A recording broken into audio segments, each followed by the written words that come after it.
masih semangat, bisa dilanjut. Tapi kalau saya dengar cara jawab salamnya, rasa-rasanya malam hari ini sudah jam 3:30. Monggo dijawab salamnya dengan semangat.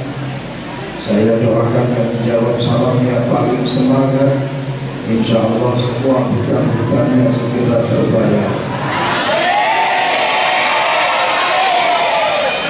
Saya doakan yang jawab salamnya paling semangat.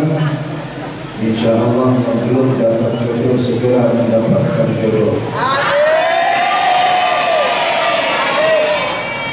Yang sudah punya jodoh, jawab salamnya ikut semangat. Monggo saya doakan semoga jodohnya tambah.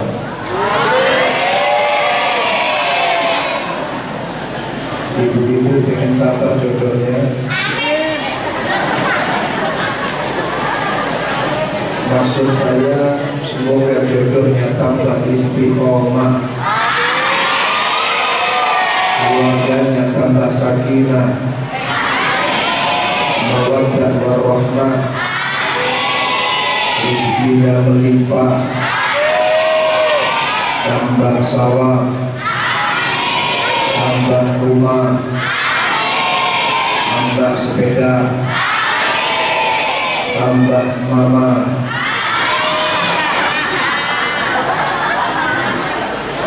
Siapa tadi yang jawab amin ketika mau tambah mama? Assalamualaikum warahmatullahi wabarakatuh.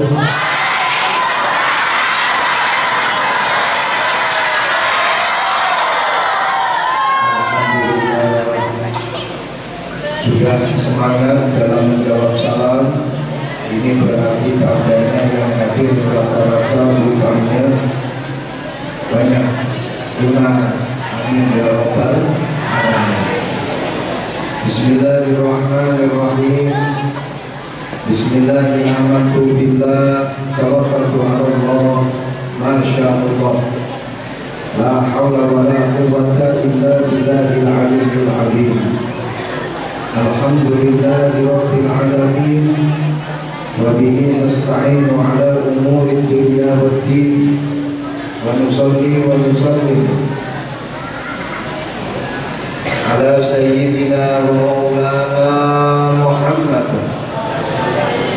sayyidil awwalin wal akhirin, wa ala alihi wa sahbihi wat tabi'in wa man tabi'ahum bi ihsanin ila yaumiddin.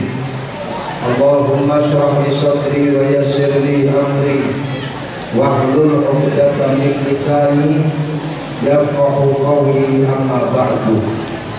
Hadratal muhtaramin ulama al-izzah, para kiai, para alim ulama, para sesepuh, para bini sepuh yang kita muliakan bersama-sama guru kita, beliau panjenenganipun Romo Kyai Haji Ali Khalil, segenap keluarga besar Pondok Pesantren Syekhona Khalil Balikpapan, para pejabat pemerintah yang kita muliakan, Bapak Wali Kota atau yang mewakili, Bapak Staf Sus bagian Kesra, beliau Bapak Siregar, dan segenap para pejabat pemerintah TNI, Polri maupun sipil yang kita muliakan, para wali santri, para santri-santri, hadirin hadirat yang dimuliakan Allah Subhanahu wa ta'ala. Alhamdulillah malam hari ini kita bisa berkumpul, bermuajahah. Sebelumnya saya minta maaf, sebenarnya pesawat kalau menurut jadwal yang telah diagendakan mendarat di Bandara Balikpapan jam 21.15. Akan tetapi apa kata dan apa daya, akhirnya pesawat delay mungkin kira-kira 1,5 jam, sehingga kedatangan kami cukup molor sampai mundur 1,5 jam. Tapi luar biasanya semangat para jamaah yang ada di majelis ini tidak menurunkan semangat delaynya pesawat. Walaupun toh semangat delay, pesawatnya delay, tapi semangat tidak delay. Walaupun toh pesawatnya mundur datangnya, tapi semangat panjenengan luar biasa, tidak ada kendornya. Alhamdulillah, luar biasa. Tepuk tangan, monggo gak apa-apa.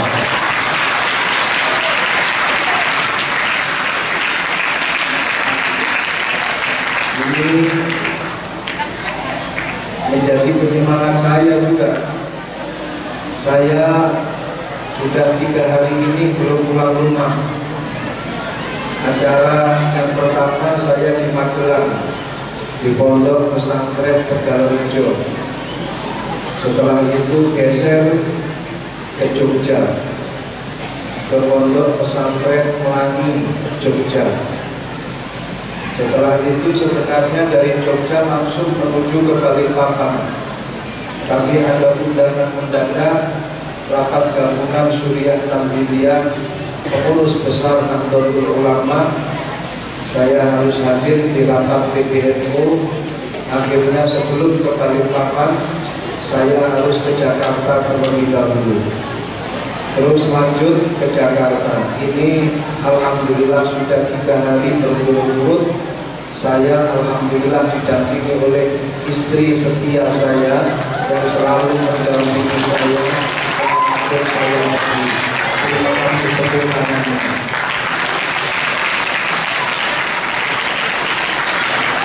Walaupun kau sudah berhari-hari di jalan, tapi ketika masuk aula ini, rasanya semangat 45 muncul kembali. Melihat para jamaahnya yang amazing, luar biasa. Ini kelihatannya malam hari ini saya pun juga akan ngaji dengan penuh semangat, insya Allah sampai jam 4 mudah-mudahan. Jam 4 nanti bersama Pak Siregar dilanjut, saya paling cuma 15 menit. Jadi ada satu makalah yang disampaikan oleh Sayyidina Ali karramallahu wajhah. Innallaha la yu'ti 'abdahu ilman illa wa huwa syakirun. Allah tidak akan pernah menurunkan ilmu yang manfaat kepada hamba-hambanya. Hambanya Allah datang dari jauh ke majelis pengajian, tapi dia pulang tidak dapat ilmu yang manfaat. Walaupun toh biasanya pulang dari pengajian bawa berkat, tapi dia nggak akan dapat ilmu yang manfaat. Kecuali siapa? Kata Sayyidina Ali, illa wa huwa syakirun, kecuali dia bersyukur kepada Allah. Hadir di majelis pengajian, hatinya syukur. Hadir di majelis pengajian, hatinya ikhlas karena Allah Subhanahu wa ta'ala. Maka ini menjadi satu syarat. Kalau panjenengan ingin dapat ilmu yang manfaat, hadir di majelis pengajian, syaratnya harus ikhlas, hatinya harus syukur. Ini nanti pengajian semisal selesai jam 4, kira-kira ikhlas apa enggak? Panjenengan hadir di majelis ini karena Allah atau karena seragamnya baru? Karena saya melihat ini yang pakai kerudung hitam, ada salah satu dari yang pakai kerudung hitam, ini cap merek kerudungnya belum dicopot. Saya khawatir hadir di majelis ini karena kerudungnya baru, bukan karena Allah. Insya Allah yang sebelah pojok ada kiri itu orangnya, masih ada nggak cap mereknya? Sudah dicopot ya? Berarti semuanya hadir karena Allah. Insya Allah pulang nanti akan membawa ilmu yang manfaat. Amin ya rabbal alamin. Ada satu hadis yang diriwayatkan oleh Al-Imam At-Tirmidzi Rasulullah Sallallahu Alaihi Wasallam pernah menjawab satu pertanyaan yang disampaikan oleh sahabatnya. Ya Rasulullah, ayyul a'mali afdal? Amal apa yang paling utama untuk saya lakukan? Dijawab oleh Rasulullah, amal yang utama untuk engkau lakukan adalah al-hal al-murtahil. Al-hal al-murtahil, orang yang baru datang kemudian dia berangkat lagi. Famadzaka ya Rasulullah? Kata para sahabat, apa yang dimaksud dengan al-hal al-murtahil? Apa yang engkau maksud dengan orang yang baru datang kemudian berangkat lagi? Kata Rasulullah, al-muftatihu al-khatimu al-muftatihu, orang yang baru mengkhatamkan kemudian dia memulai kembali. Al-khatimu fi qira'atil Qur'an summa yaftatihu bitilawatihi au bi qira'atihi, orang yang baru selesai mengkhatamkan Al-Quran kemudian dia lanjut membuka kembali, memulai kembali dalam membaca Al-Quran.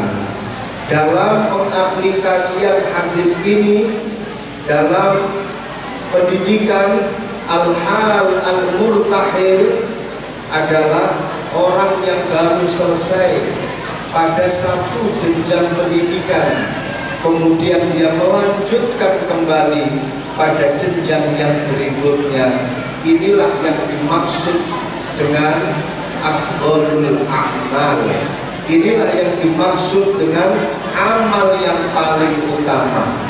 Maka dari itu malam hari ini kalian yang baru saja diwisuda, yang baru saja mengikuti haflah, jangan berhenti di sini. Lanjutkan ngajinya. Siap? Jangan berhenti di sini. Lanjutkan sekolahnya. Siap?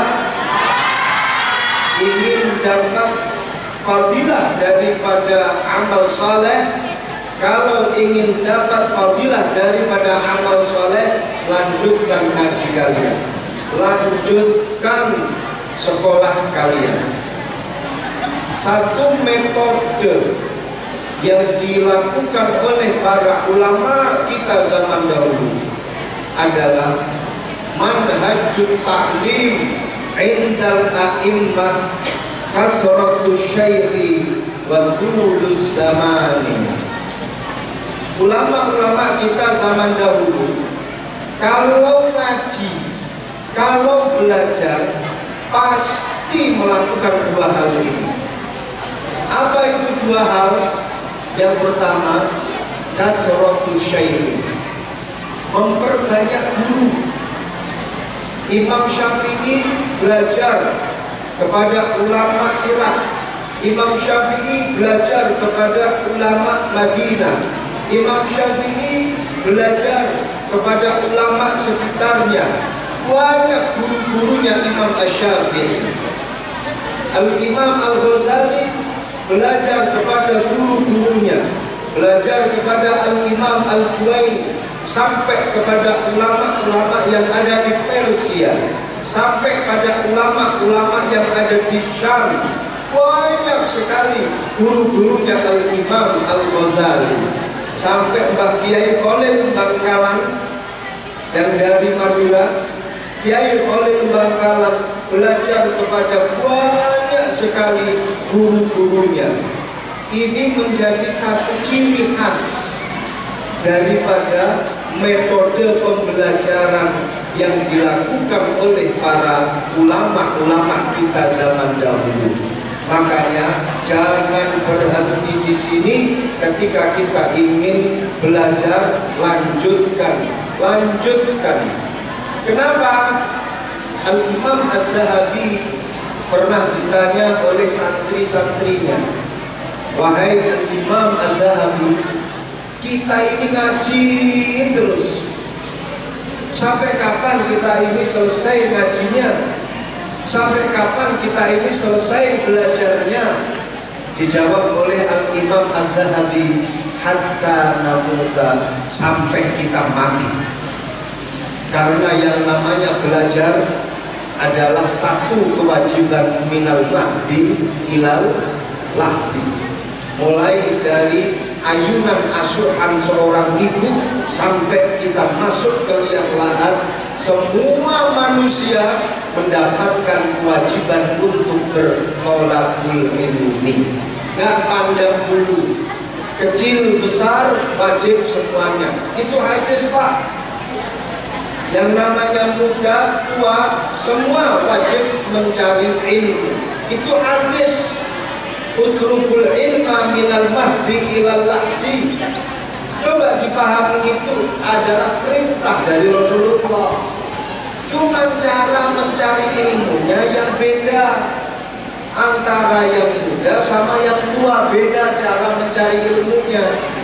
Antara yang kecil sama yang besar beda cara mencari ilmunya. Kalau yang besar, yang tua, cari ilmu disamakan dengan yang kecil-kecil. Masuk ke TPA, masuk ke TPQ. Ini bisa selesai ini nanti taman pendidikan Qur'annya. Ini nanti gurunya kerepotan. Tapi caranya yang berbeda. Kalau yang sudah tua, yang sudah umur, ikut pengajian di majelis taklim, ikut pengajian di Lailatul Ijtima, ikut di pengajiannya para kiai, para ulama, itu sama saja dengan menggugurkan kewajibannya untuk bertolakul ilmi. Jadi mencari ilmu adalah satu kegiatan ibadah yang tidak ada selesainya. Masya Allah. Saya teringat pendiri pondok pesantren Lirboyo, Mbah Kiai Abdul Karim. Mbah Kiai Abdul Karim itu pernah pondok di Mbah Kiai Khalil Bangkalan, Madura. Sebelum beliau pondok ke Mbah Kiai Khalil Bangkalan, beliau pernah pesantren di daerah Sono Sidoarjo. Sebelum Sono Sidoarjo, beliau pernah pesantren di daerah Cepoko Nganjuk. Ada yang dari Nganjuk sini? Sound system katanya dari Nganjuk, daerah Cepoko. Sebelum ke Cepoko Nganjuk, beliau pernah ke daerah Mbak Sri Kertosono. Ada yang dari Kertosono. Kertosono juga daerah Nganjuk juga. Beliau pernah mondok di Mbah Kiai Khalil Bangkalan nggak lama, sekitar 24 sampai 25 tahun. Itu Kiai Haji Abdul Karim. Setelah mondok dari Mbah Kiai Khalil Bangkalan, beliau kemudian transit sebelum pulang, transit ke pesantren yang didirikan oleh temannya, yaitu Mbah Kiai Hasyim Asy'ari. Jadi Mbah Kiai Hasyim Asy'ari pernah mondok di pondok pesantren Syekhona Khalil Bangkalan, diasuh langsung oleh Mbah Kiai Syekhona Khalil Bangkalan. Ketika Mbah Kiai Hasyim Asy'ari mondok di Bangkalan, Kiai Haji Abdul Karim itu sudah ada di sana. Mbah Hasyim Asy'ari keluar dari pondok dari Bangkalan, Mbah Kiai Abdul Karim masih di sana. Sehingga ketika Mbah Kiai Abdul Karim itu pulang dari pondok pesantren Bangkalan, transit dulu ke Jombang di pesantren Tepuireng yang didirikan oleh Kiai Haji Hasyim Asy'ari. Bestinya dulu ketika pondok di pesantrennya Kiai Khalil Bangkalan. Gak lama transit di temannya, transit di Tepuireng, mondok di Tepuireng. Transitnya hanya 4 tahun sebelum pulang ke Magelang. Transitnya toh itu 4 tahun. Beliau Mbah Kiai Abdul Karim selesai mondok dari Tepuireng itu umurnya 50 tahun. Keluar pondok Tepuireng umurnya berapa? 50 tahun. Kalian masih umur 18 tahun sudah minta boyong. Apa kata dunia? Betul? Masih 19 tahun sudah mau berhenti sekolah. Gak bahaya tak? Bahaya. Masih baru saja tamat SMA kemarin, masih unyu-unyu, pengen selesai belajarnya, nggak mau mondok lagi, nggak mau sekolah lagi, ubur-ubur ikan lele, ojo kaya ngono ya le.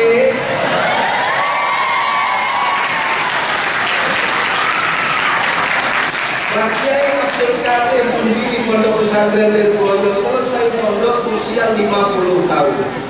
Dan beliau baru menikah ketika usia beliau 50 tahun. Nah kalau yang ini mungkin tingkatannya beda dengan kita. Masa kalian mau juga mengikuti umur 50 tahun baru menikah? Kasihan gitu. Masya Allah. Dalam satu riwayat Kiai,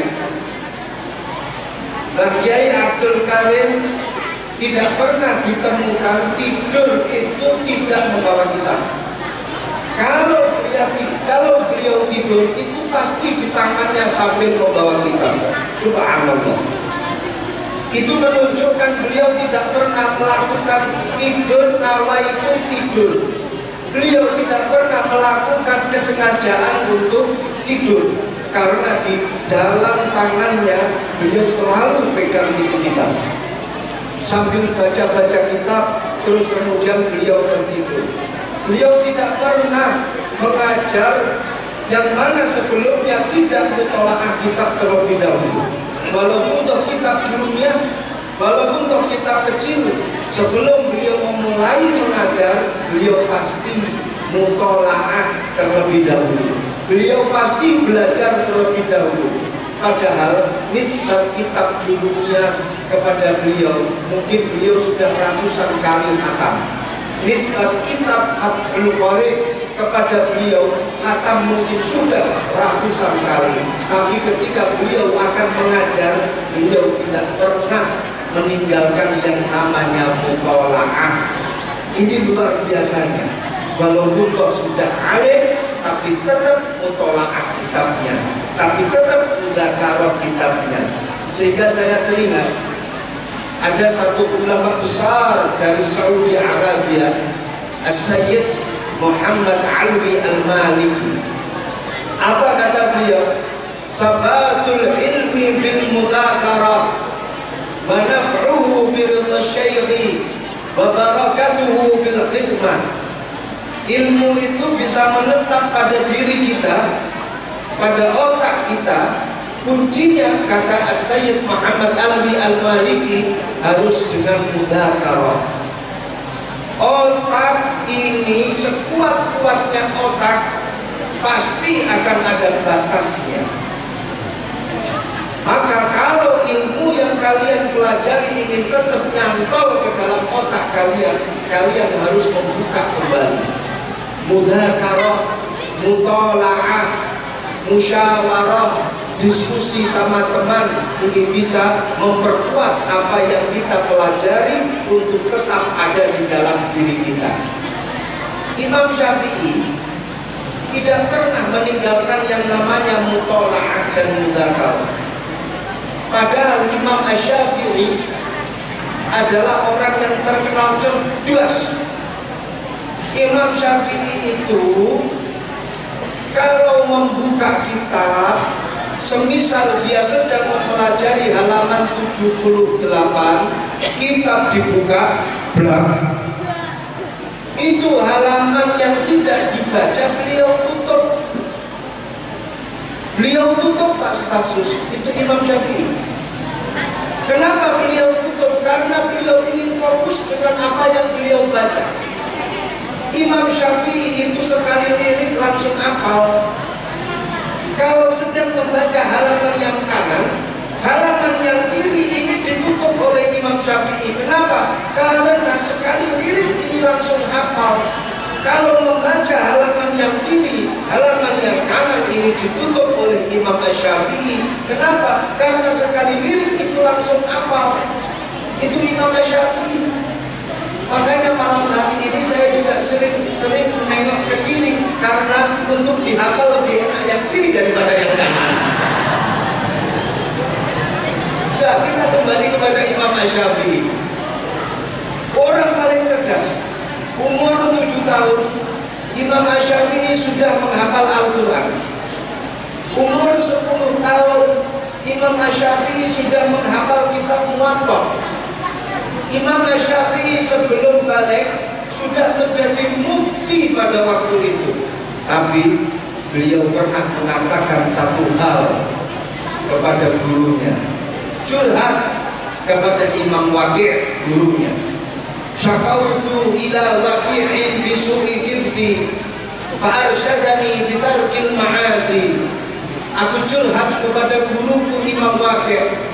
Kenapa hafalanku ini kok kendor? Kenapa hafalanku ini kok gak kuat lagi? Ada apa gerangan dengan otakku? Ini loh Imam Syafi'i yang terkenal cerdas. Beliau saja pernah merasakan kalau otaknya itu kendor. Nah kalian santri-santri ini imam siapa? Imam Syafi'i aja pernah merasakan kendor dalam menghafal, sampai curhat kepada gurunya Imam Waqi'. Fa'arsyadani bitarkil ma'asi. Kemudian Imam Waqi' memberikan arahan kepadaku, tinggalkanlah kemaksiatan. Li'annal ilma nurullah wa nurullah la yu'ta lil 'asi. Tinggalkanlah kemaksiatan, karena yang namanya ilmu itu adalah cahayanya Allah, dan cahayanya Allah tidak akan pernah diberikan kepada orang-orang yang durhaka kepada Allah. Ini Imam Syafi'i. Imam Syafi'i orang cerdas, pernah merasakan bagaimana itu otaknya melemah. Sampai-sampai ada satu syair yang beliau tulis, malam yadhuqa murrat ta'allumi sa'ah tadarra'a dhullal jahli tula hayatihi. Itu kata Imam Asy-Syafi'i. Apa artinya? Barang siapa yang tidak pernah merasakan capeknya belajar, barang siapa yang tidak pernah merasakan sulitnya belajar, maka dia akan berada pada bayang-bayang kenistaan sifat bodoh di sepanjang hidupnya. Ini artinya apa? Yang namanya mencari ilmu itu pasti capek. Betul apa tidak? Betul. Yang namanya belajar itu pasti capek. Betul atau tidak? Ini kesaksian nyata dari para santri. Makanya saya harap kepada segenap wali santri, tolong putra putri kita ini sudah capek belajar di pesantren, menghafalkan nadhoman, betul? Baca kitab, menghafalkan kitab, betul? Dibolak-balik kitabnya sampai kepalanya dibolak-balik, betul? Makanya para wali santri, tolong kalau kirim uang saku, tolong jangan sampai terlambat. Kasihan mereka, pikirannya terpecah antara ngaji dengan kiriman terlambat. Saya dukung kalian para santri agar kiriman nanti tidak terlambat lagi. Rata-rata kirimannya terlambat terus. Saya hanya pengen curhat. Kenapa? Kiai Ali sama saya ini punya satu tanggung jawab yang sama. Di tempat saya ini juga ada pesantren, sama seperti di sini juga ada pesantren. Mereka para santri penuh full setiap hari, banyak kegiatan. Tapi saya melihat sesuatu yang sangat ironis. Ada saja orang tua yang nggak tahu kalau anaknya itu capek, malah disuruh mikir yang berat-berat. Permasalahan yang ada di rumah disampaikan kepada anak-anaknya yang ada di pesantren. Curhat kepada anaknya, Anaknya padahal pikirannya sudah mentok ini hafalan alfiah. Anaknya ini sudah mentok ini belajar membaca kitab Fathul Qorib. Anaknya ini sudah belajar menghafalkan kitab ini kitab itu. Orang tuanya curhat macam-macam masalah yang ada di rumah. Ibunya bilang, lele bapakmu ini pancen rowo toh, mosok seminggu ra mulih ora tau demek ibuke belas. Iki bapakku kecantol sapa to lele.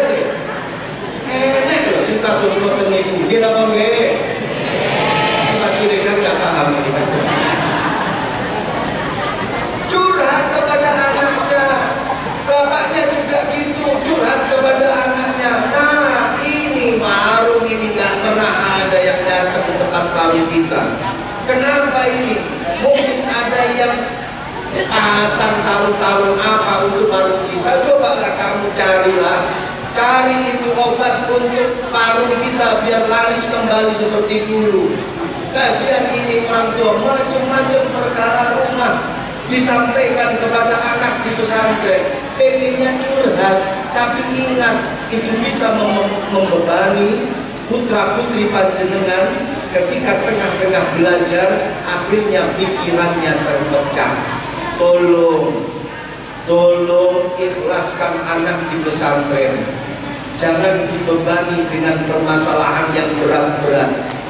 Selesaikan permasalahan yang ada di rumah tanpa harus membawa anak-anak kita yang ada di pesantren untuk mengurangi waktunya belajar atau na'udzubillah memporsir waktunya memikirkan hal-hal yang ada di rumah. Understand? Kasihan anak-anak kita. Ketika para santri-santri yang ada di pesantren, cukup doakan saja. Yang penting panjenengan ikhlas anaknya dipondokkan. Wes pasrah bokokan. Pasrah bokokan itu bahasa Indonesianya apa ya? Wes pasrah totali. Secara total aku pasrah kepada pondok pesantren. Ini insya Allah akan membuat panjenengan tenang ketika putra putri panjenengan ada di pondok pesantren, karena sudah dipasrahkan kepada guru-gurunya, kepada pesantrennya. Nanti panjenengan cukup dengan mendoakan dari rumah, khususnya ibu-ibu. Bu, doa yang paling mustajab itu doanya ibu kepada anak. Ada 3 doa yang pasti akan diijabah dengan cepat oleh Allah Subhanahu wa Ta'ala. Yang pertama, doaul mazlum li dzalimihi. Doanya orang yang tersakiti mendoakan kepada orang yang menyakiti. Ini doanya hebat. Makanya kalau disakiti sama orang, cukup jaga mulut kita, jangan doa yang macam-macam. Karena doanya orang yang disakiti ini cepat mendapatkan ijabah dari Allah. Ini kalau disakiti, jangan langsung kemudian mencaci maki, mendoakan yang jelek-jelek. Kau telah menyakiti hatiku, merobek hatiku. Ya Allah, semoga orang ini yang telah menyakiti hatiku tertabrak kereta api, mati seketika. Amin ya rabbal alamin. Jangan, tapi dijaga lisannya. Yang kedua, kalau mau mendoakan kepada orang yang menyakiti kalian, doakan yang baik. Ya Allah, berikanlah orang ini hidayah. Ya Allah, berikanlah orang ini petunjuk. Kalau mau mencaci maki, tolong caci maki secara syariat. Ada caci maki syariat. Bank aja ada bank syariat. Hotel aja juga ada hotel syariat. Mungkin caci maki juga ada caci maki syariat. Caranya bagaimana?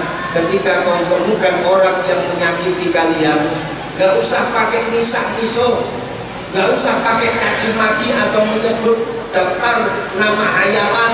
Jangan, Cukup kamu katakan sekali lagi kau sakiti hatiku, besok kau akan aku tahlili. Itu lebih menakutkan. Sekali lagi kau sakiti hatiku, besok aku bacakan Yasin kau. Itu lebih mengagetkan. Itu namanya caci maki syariat. Ini tolong dijaga ketika disakiti sama orang lain. Karena lesannya orang yang disakiti ketika berdoa ini cepat mendapatkan ijabah dari Allah. Yang kedua, doaul musafir. Doanya orang yang sedang bepergian cepat diijabahi oleh Allah. Sedangkan yang ketiga adalah doaul walid li waladihi. Doanya orang tua untuk anak-anaknya. Satu riwayat dikatakan lebih-lebih ibunya, ketika seorang ibu berdoa maka kehebatan doanya melebihi 70 kalinya Allah cecer bareng berdoa bersama-sama, masih kalah dengan satu ibu mengangkat kedua tangannya berdoa kepada Allah. Inilah kehebatan doanya seorang ibu. Maka ibu jenengan sudah mendoakan putra putrinya atau belum? Sudah mendoakan putra putrinya atau belum? Beneran? Ini kalau anaknya di pondok, saya minta ibunya ketika anaknya di pondok jangan selesai berdoa, harus mendoa. Kalau bapak-bapaknya monggo tambah doa juga nggak apa-apa. Tapi kalau ibu-ibunya harus, karena doanya ibu pasti fokus cespleng langsung. Lek doanya seorang bapak ini naudzubillah nyuwun pangapunten, mungkin masih nyantol-nyantol kemana karena pikirannya ke bisnis, pikirannya ke pekerjaan, atau mungkin ada yang pikirannya ke istri tetangga, macam-macam. Tapi kalau ibu yang berdoa langsung fokus karena anak itu adalah gantungan hatinya ibu, betul? Makanya Bu, ada satu kisah. Ini Al-Imam Al-Bukhari, nama aslinya itu Muhammad ibn Ismail ibn Bardizbah Al-Bukhari. Imam Bukhari ini ketika masa kecilnya beliau tidak bisa melihat. Masa kecilnya beliau buta. Dia punya ibu yang luar biasa. Ibunya setiap malam berdoa, ya Rabb, buka mata anakku. Saya ingin punya anak yang alim. Saya ingin punya anak yang ahli hadis. Saya ingin punya anak yang saleh. Tapi mata anak saya ini masih tertutup, ya Rabb.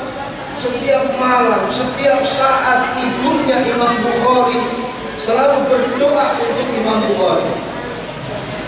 Suatu ketika menjelang dewasa, ibunya kaget, matanya Imam Bukhari terbuka. Ibunya Imam Bukhari kaget, panjenengan juga sama. Itu matanya Imam Bukhari terbuka tanpa operasi, tanpa lasik, tanpa laser, tanpa obat, hanya dengan mujarradud doa min ummi, hanya dengan doa dari seorang ibu. Masya Allah, luar biasa. Setelah itu ibunya Imam Bukhari mengatakan, wahai anakku Muhammad ibn Ismail ibn Ibrahim ibn Bardizbah Al-Bukhari, engkau dibuka matanya oleh Allah karena aku minta kepada Allah dan aku berwasilah kepada Rasulullah. Maka dari itu aku nggak rela kalau matamu kau buat untuk melihat selain hadis-hadisnya Rasulullah. Dari situlah kemudian Imam Bukhari termotivasi mendalami hadis, mendalami ilmu hadis, dan akhirnya beliau menjadi the first ulama, the best ulama dalam ilmu hadis. Barokah doanya itu. Ada juga Imam Ahmad bin Hanbal, pemilik daripada mazhab Hambali.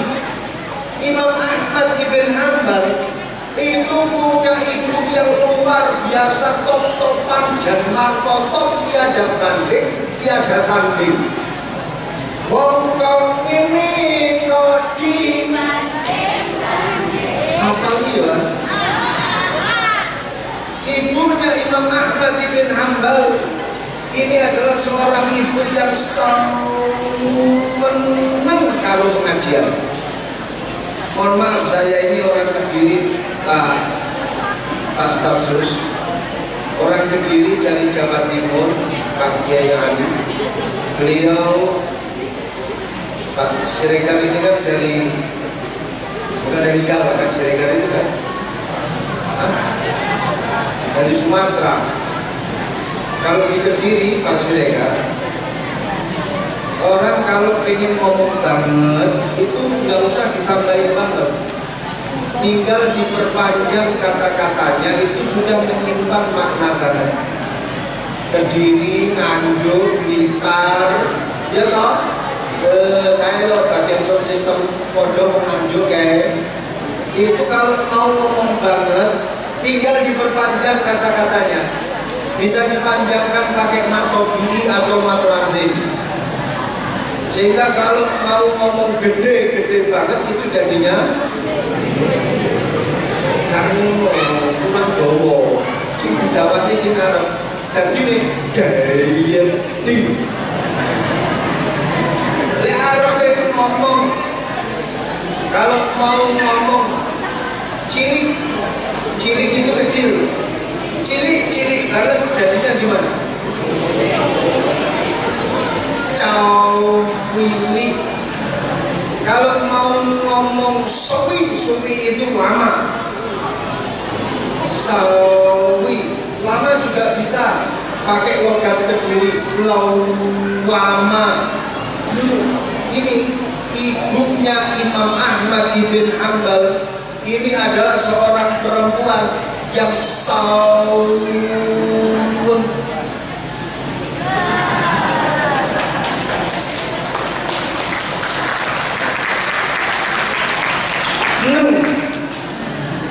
Dengan pengajian, ini saking senangnya sampai ada jeda diminum juga airnya.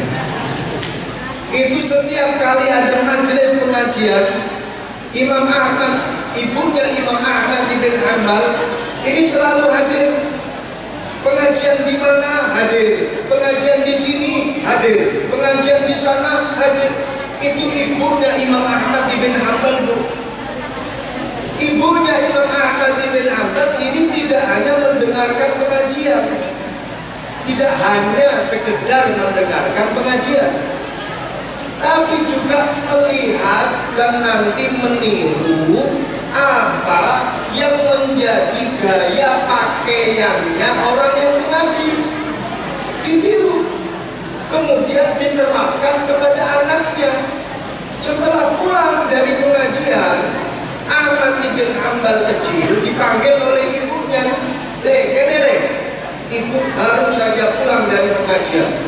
Tadi saya melihat ada seorang kiai, ganteng, ganteng. Saya tanya, tahu dengan apa? Yang mana Kiai Ali? Sini kamu, anakku Ahmad ibn Hanbal. Kamu aku kasih pakaian, saya kasih kamu sarung warna hitam, pakaiannya pakai pakaian putih, terus kemudian pakai imamah warna hijau, pelek seperti yang dipakai oleh Romo Kiai Ali, sambil ibunya berdoa, ya Rob, jadikanlah anak saya seperti kiai, seperti orang alim yang gaya pakaiannya aku tirukan kepada anak saya. Ini ibunya Imam Ahmad bin Hanbal. Saya sampaikan seperti ini kenapa? Karena saat ini muncul krisis pengamatan terhadap gaya tata busananya anak. Orang tua sudah terlalu sibuk dengan kerjaannya, akhirnya banyak yang tidak sanggup untuk melihat gaya pakaian, gaya fashionnya anak. Anaknya pakai pakaian apa saja yo wis ben. Enek ada yang pakai fashion, rambutnya tengah warna merah, sebelah kiri warna hijau, sebelah kanan warna biru, yang bawah warna kuning. Kalau jalan pelek seperti jemuran tetangga. Itu orang tuanya dia. Ada juga perempuan anaknya, ya Allah, pakai celana yang kekecilan, yang namanya rok itu cuma 1 kilan. Kemudian kalau dia tutup dari belakang kelihatan celengan semarnya. Itu juga orang tuanya dia. Wes, dia sudah nggak ingat lagi dengan kewajibannya. Ini tolong para bapak, para ibu, ayo pakaian ini menjadi doa untuk putra putri panjenengan. Kasih pakaian yang bagus agar akhlaknya bagus.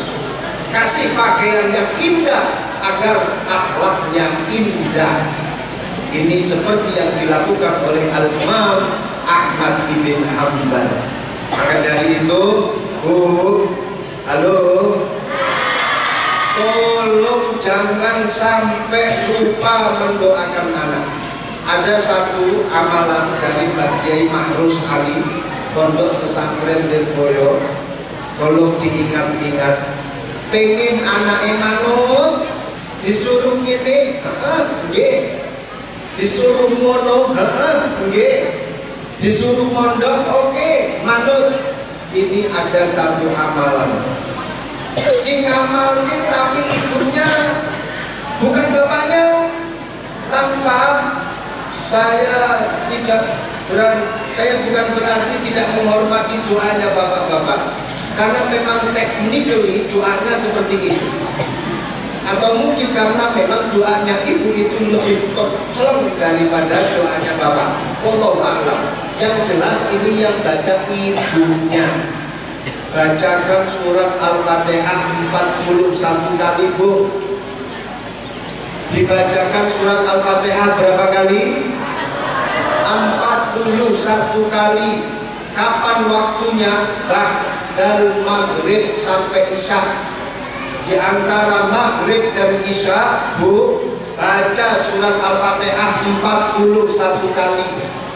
Sambil berdoa kepada Allah agar apa yang menjadi keinginan orang tua, apa yang menjadi harapan orang tua, ini betul-betul bisa dilakukan oleh anaknya. Insya Allah putra putri panjenengan manut mumurut barokah. Surat Al-Fatihah dibaca 41 kali, waktunya setelah maghrib sampai isya. Insya Allah manut.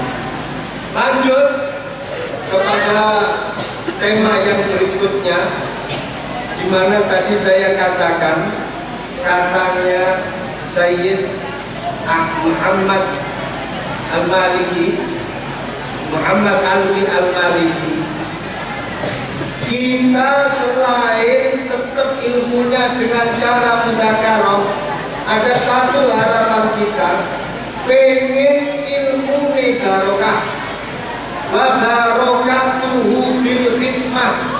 Cara ilmu kita ini bisa barokah adalah dengan cara berkhidmah. Pengen ilmu yang kalian dapatkan ini manfaat kemudian barokah, ya butuh khidmah. Khidmah itu artinya bagaimana? Tularkan kepada orang lain, sampaikan kepada orang lain. Yang namanya ngajar, yang namanya mentransfer ilmu, itu nggak harus guru, Pak. Halo? Salah kalau ada orang mengatakan, saya kan bukan guru, kenapa saya harus ngajar? Salah nih. Saya kan bukan dosen, kenapa saya harus mengajar? Itu salah. Karena yang namanya mengajar itu adalah termasuk bagian daripada perintah dari Rasulullah Sallallahu Alaihi Wasallam, "Ballighu anni walau ayat." Sampaikan kepada orang lain darimu walaupun kau hanya 1 ayat. maka tanpa pandang bulu kita semuanya wajib untuk menyampaikan apa dari Rasulullah kepada manusia, orang-orang yang ada di sekeliling kita. Luwe-luwe para santri, luwe-luwe para santri. Ini kalau pesan dari Mbak Kiai Abdul Karim dari Pondok Pesantren Nirboyo. Santri, halo santri, keluar dari pondok jangan lupa dengan satu hal. Apa? Dalam bahasanya Mbak Kiai Abdul Karim, ojo lali ngedep dampar.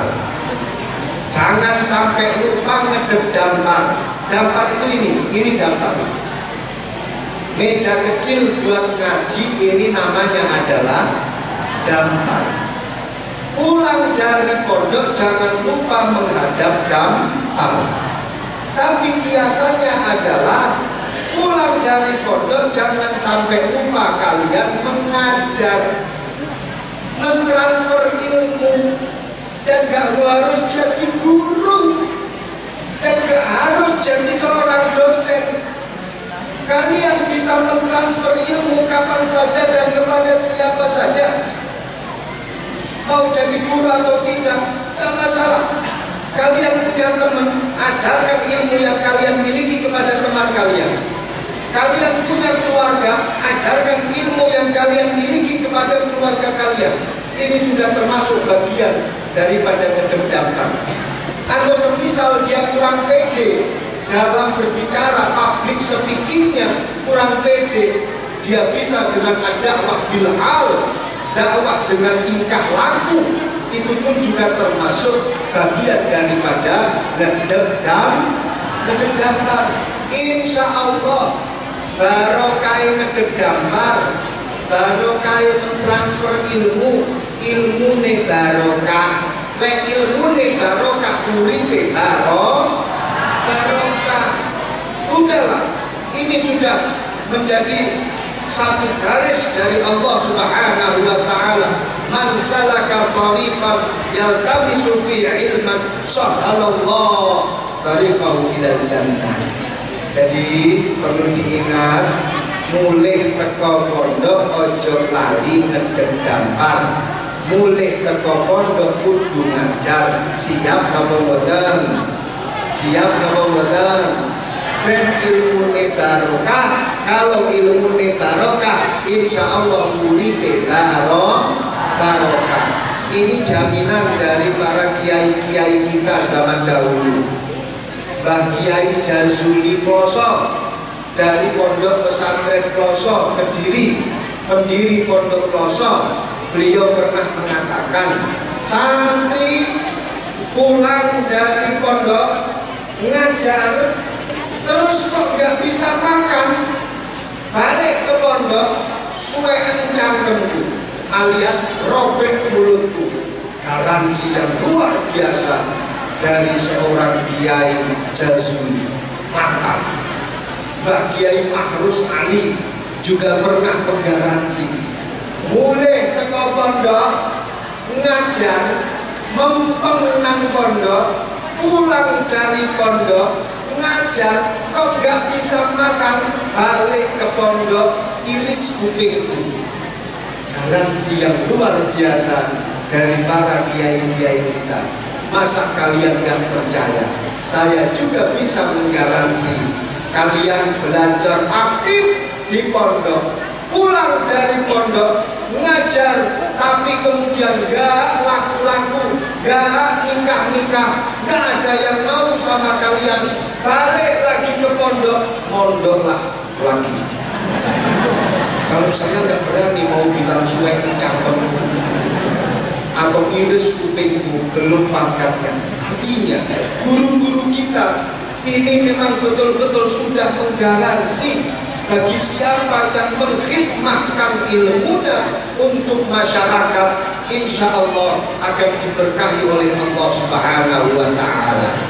Yang terakhir, kata As-Sayyid Muhammad Alwi Al-Maliki, orang kalau pengen ilmunya manfaat harus dapat ridhonya para guru. ridho guru ini kudu digaris bawahi. Saat ini sedang ada degradasi kepercayaan kepada ridho guru. Jangan pun degradasi kepercayaan kepada ridho guru, degradasi kepercayaan ini sampai tidak percaya kepada gurunya. Sampai-sampai dianggap pesantren itu tempat penitipan anak, layaknya seperti tempat penitipan sandal. Bener apa betul? Bener apa betul? Banyak. Padahal ketika anak itu di pesantren 24 jam ditungguin sama pengurus, ditungguin sama para ustadz. Sedikit terlambat diingatkan, sedikit akhlaknya nyeleweng diluruskan, kemudian diberi arahan, diberi ilmu yang manfaat. Maka ketika putra putri panjenengan ada di pondok pesantren ini betul-betul 24 jam non-stop diawasi oleh pondok pesantren, maka ridhonya guru santri, ridhonya guru daripada putra putri panjenengan ini menjadi sangat penting untuk kemanfaatan ilmu yang telah didapatkan oleh putra putri panjenengan. Wa naf'uhu biridhos syaikhi. Manfaatnya ilmu itu tergantung pada ridhonya seorang guru. Kita sudah sering diceritain seorang Al-Imam Muhammad Ibnu Malik, pengarang daripada kitab Alfiyah Ibnu Malik, asalnya dari Andalus Spanyol, namanya Muhammad Ibnu Malik. Dia ini pernah mengarang satu kitab, nama kitabnya ini Alfiyah Ibnu Malik. Dia ini memulai kitabnya itu dengan kata-kata qala Muhammadun huwa numa ahmadu rabbillaha khairan musalliyan ala nabiyyin wa alihi mustaqbilinas wa astagfirullah. Masya Allah, apa juga bedanya, luar biasa. Ini kalau kalian lihat, Muhammad Ibnu Malik memulai kitabnya dengan fi'il madhi qala. Fi'il madhi di dalam gramatikal Arab ini memiliki zaman past tense, telah mengatakan saya Muhammad Ibnu Malik. Kemudian dilanjutkan saya memuji kepada Allah dan begitu seterusnya. Semestinya kalau lazimnya kitab-kitab kalau mau menulis itu pastinya pakai fi'il mudhari yang punya zaman continuous tense atau al-hal awil mustaqbal. Tapi Muhammad Ibnu Malik tidak pakai past tense. Kenapa? Ternyata para rawuh ulama kita zaman dahulu kalau mau ngaji kitab, ngarang kitab, taklif kitab, itu beliau sudah hafal terlebih dahulu. Apa yang beliau tulis ini sudah ada di dalam otaknya. Makanya pakai past tense. Qala Muhammadun. Kalau kita beda, mau nulis bolak-balik ke perpustakaan cari referensi, kemudian plagiasi, copy paste.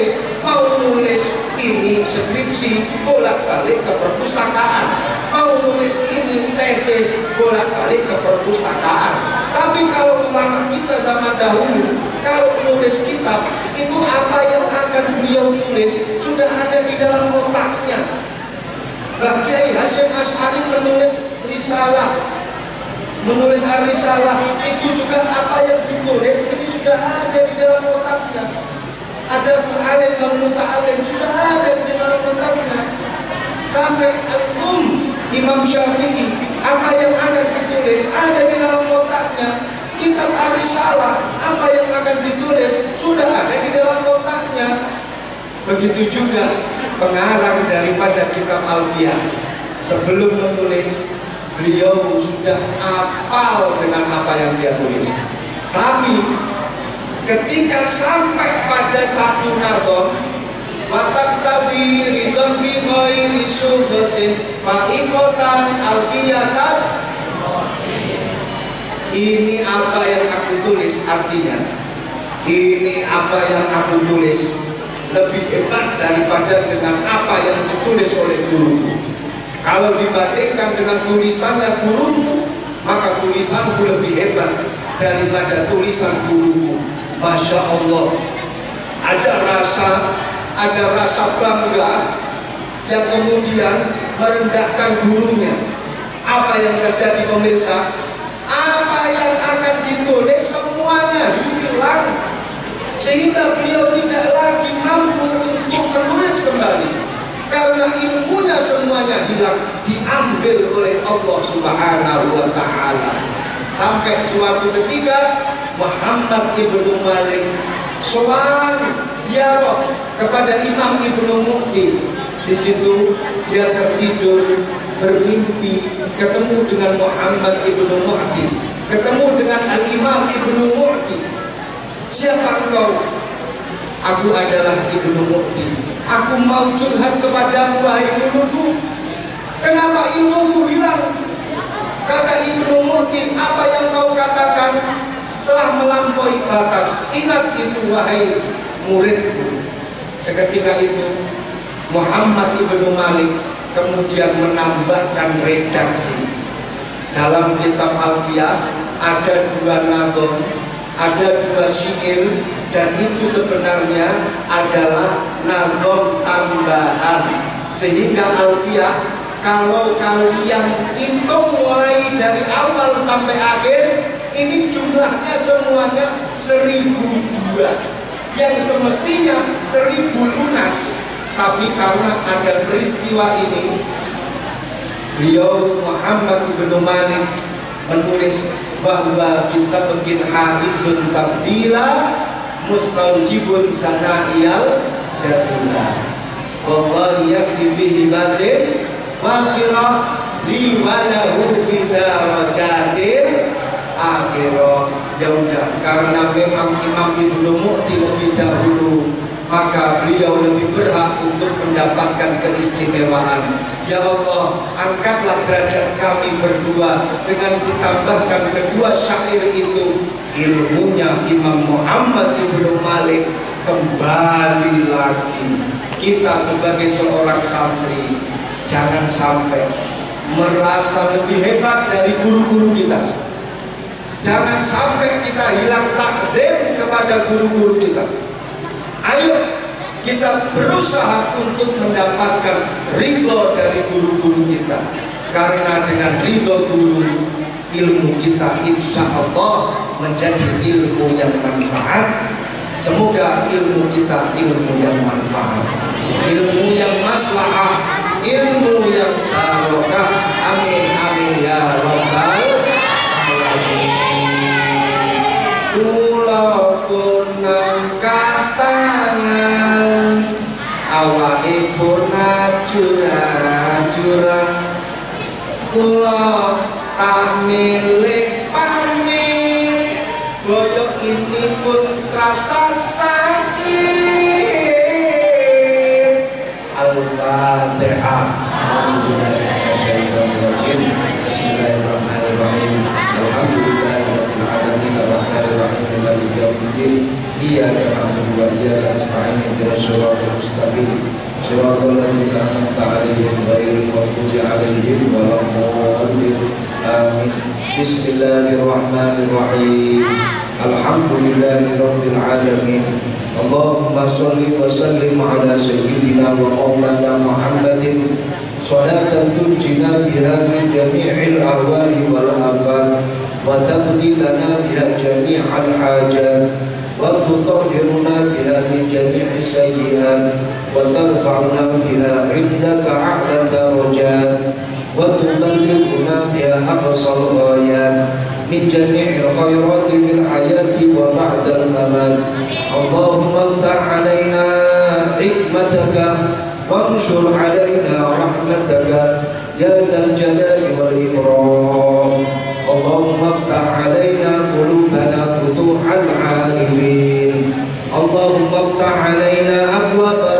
rahmatika wa hidayatika wa maghfiratika wa taubatika waghfir lana dhunubana wa kaffir 'anna sayyi'atina wa tub 'alaina innaka antat tawwabur rahim. Allahumma iftah 'alaina abwaab rizqika warzuqna 'ilman nafi'an warzuqna rizqan wasi'an rizqan halalan tayyiban zahiran wa batinan wa barik lana fima razaqtana. Allahumma arzuqna auladan salihin wa salihat. Allahumma arzuqna sihhatan wa afiyatan fil ajsami wal ajsad. Allahumma ya muqallibal qulub sakin qulubana wa tma'in qulubana wastaqim qulubana wa sabbit imanana wa dinana wa sabbit aqdamana ala hadhihi at-tariqah tariqati ahli sunnati wal jamaah. Sabbit aqdamana ala hadhihi al-jam'iyyah الجمعية المباركة جمعية نهضة العلماء واجعل جمعنا هذا جمعا مرضيا جمعا مباركا وتفرقنا من بعده تفرقا معصوما مرحوما. واجعل معهدنا هذا يا رب المعهد شيخنا خالد معهدا مباركا معهدا مرضيا معهدا معصوما معهدا مستقيما إلى يوم القيامة. واجعل هذا المعهد معهدا معمورا بالطاعات معهدا معمورا بالعبادات معهدا معمورا بالدراسات معهدا معمورا بالتلاوة وبالقراءة على كتابك الكريم. اللهم اجعل هذا المعهد معهدا مستقيما إلى يوم القيامة واجعل أهله من أهل العلم ومن أهل الخير ومن أهل التقى ومن أهل القرآن ومن أهل لا إله إلا الله محمد رسول الله. يا رب قوي هذا المعهد يا رب سلم هذا المعهد وسلم من سكن في هذا المعهد وسلم من خدم لهذا المعهد وسلم من تعلق قلبه بهذا المعهد. هذا دعاؤنا يا رب كما أمرتنا استجب لنا دعاءنا كما استجبت دعاء سيدنا محمد صلى الله عليه وسلم. وأنت تعيد علينا وعلى أهلنا وعلى ذرياتنا وعلى طلابنا ببركة مشايخ هذا المعهد ببركة المعلمين في هذا المعهد. يا رب ربنا إنك جامع الناس ليوم لا ريب فيه إن الله لا يخلف الميعاد. ربنا ظلمنا أنفسنا وإن لم تغفر لنا وترحمنا لنكونن من الخاسرين. ربنا ظلمنا أنفسنا وإن لم تغفر لنا وترحمنا لنكونن من الخاسرين. ربنا آتنا في الدنيا حسنة وفي الآخرة حسنة وقنا عذاب النار. وصلى الله على سيدنا محمد وعلى آله وصحبه وسلم والحمد لله رب العالمين. مولاي صل وسلم دائما أبدا على حبيبك خير الخلق كلهم. مولاي صل وسلم دائما خير الخلق كلهم. مولاي صل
barokah.